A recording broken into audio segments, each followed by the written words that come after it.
Hello and welcome once again to the Dr. Zeero Xiron Free Magic Secrets Show, your top source for all your supervillain brouhaha.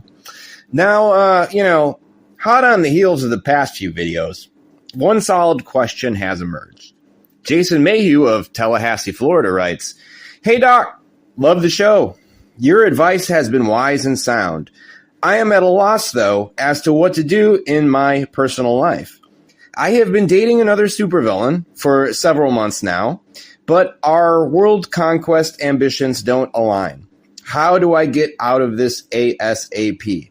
My partner is volatile and will not take it well. Honestly, I expect reprisals. What is the best way to proceed?" Well, Jason, it sounds like you got a doozy there. Don't fret, though. It's a common problem in all supervillain dating. In my prior video, Dating Supervillains, I ran through a wide gamut of problems that plague or define supervillain partnerships. Here, we need to be more direct.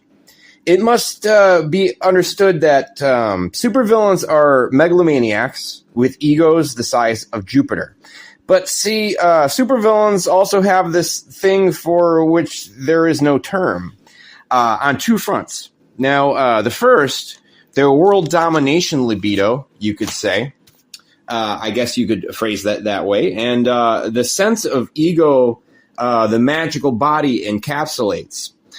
Most people, they only think with ego and libido. You know, they're not magical people. They're not supervillains. This is like foreign territory for them, right?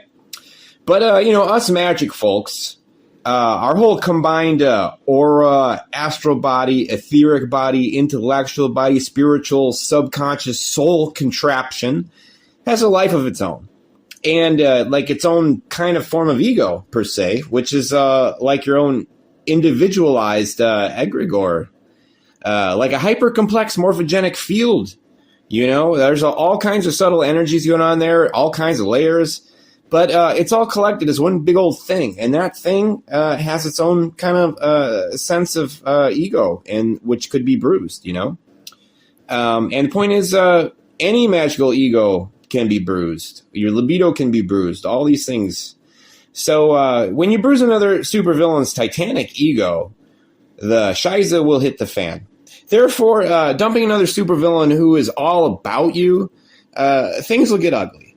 Now, it's hard for a supervillain to find love, and they don't let it go without a fight. And if all else fails, chances are the fight becomes a permanent duel. What a mess post-romantic war is with supervillains. So, Doc must warn ye, be careful what you wish for in the first place. And be vigilant what an ugly end result may entail. So I guess the more glaring answer, Mr. Mayhew, and the sane approach here is to have a discussion about red flags. Just so you never get into this mess in the first place. But we are human after all, and chances are if you're a magical supervillain, then you are likely one horny little devil. So, as the kids say these days, sometimes it's best to just quote-unquote hit it and quit it. Still, sometimes you get dragged into a legit relationship because of your hot night or nights or what have you. So here are some red flaggy items to consider, okay? At least from Doc's perspective. First off, it's a pretty big buzzkill knowing that no matter how much you prove yourself, your magical partner will always ignore you in favor of their patron god or goddess, or patron demons, or daemons, or whatever have you. What? If they are left-hand path, always expect the cold shoulder in lieu of Lilith, Satan, or Samael. Okay, so they'll ignore you for someone far down the ladder, like a Vinay or a Valak.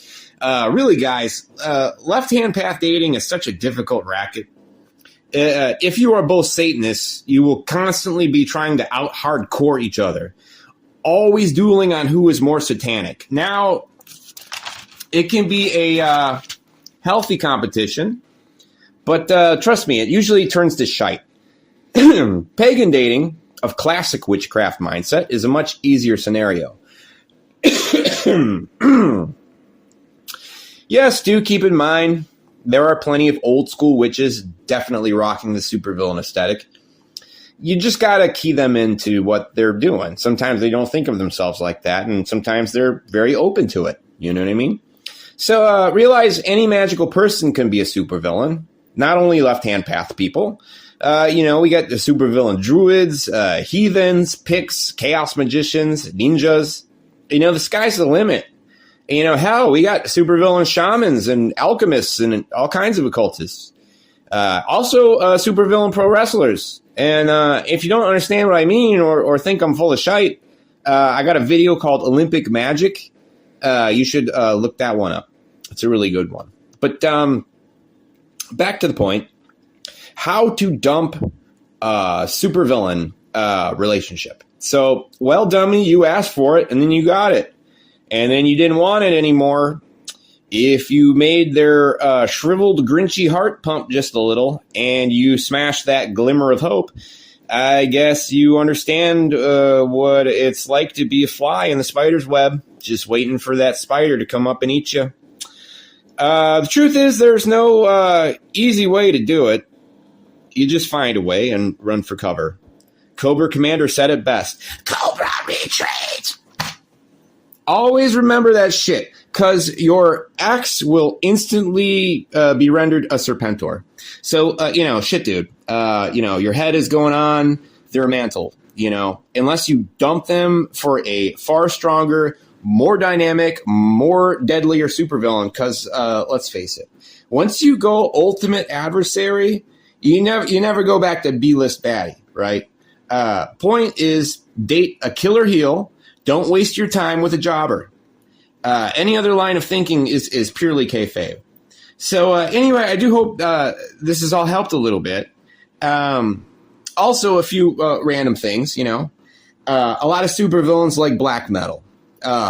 Pay close attention to what they are jamming there, because you don't want that left hand saluting the right wing. If you catch my drift, it's a real problem.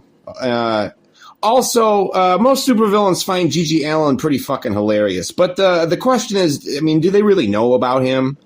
And really, to what extent of his antics are they really down with?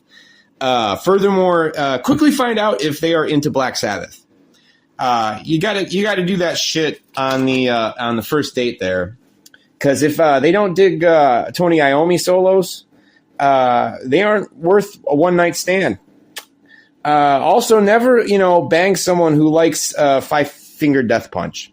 It means they are a big old Oscar Mayer Wienermobile with flat tires. Also, it's important to learn who their favorite supervillain is and why. So anyway, that's just what's on Doc's mind here, Mr. Mayhew. I hope this did answer your question there. And anybody out there, feel free to write into the show with your own questions. I hope to answer them in a thorough and complex manner. And as always, I got a hot rockin' outro for you coming up. And hit the subscribe button. Let people know I exist. Spread these supervillain monologues all across the interwebs. Because, everybody needs to hear this shit. We need to get a big supervillain team or at least supervillain-minded people. Because then shit's going to get really fun. The whole world's going to be a fucking playground. All of us. We'll just do whatever the fuck we want all the fucking time, and no one will ever fucking tell us what to do. That's why I'm doing this. It's therapy. Being a supervillain is therapy. Just believe you me. So anyway, that much said, all that good shit. Here's a hot rockin' outro for you, all you sad boy supervillains. Boo-hoo-hooing because someone broke your heart. Don't be a weenie. Don't be a weenie. You got to step it up. You got to get it together. You got to get off your feet, I feel like, Stanley Spadowski giving a good mop speech. You know what I mean? It's really important. So, blah, blah, blah, blah, blah, yakety smackety, etc. ad infinitum, and Later, kids. Hail Arkham.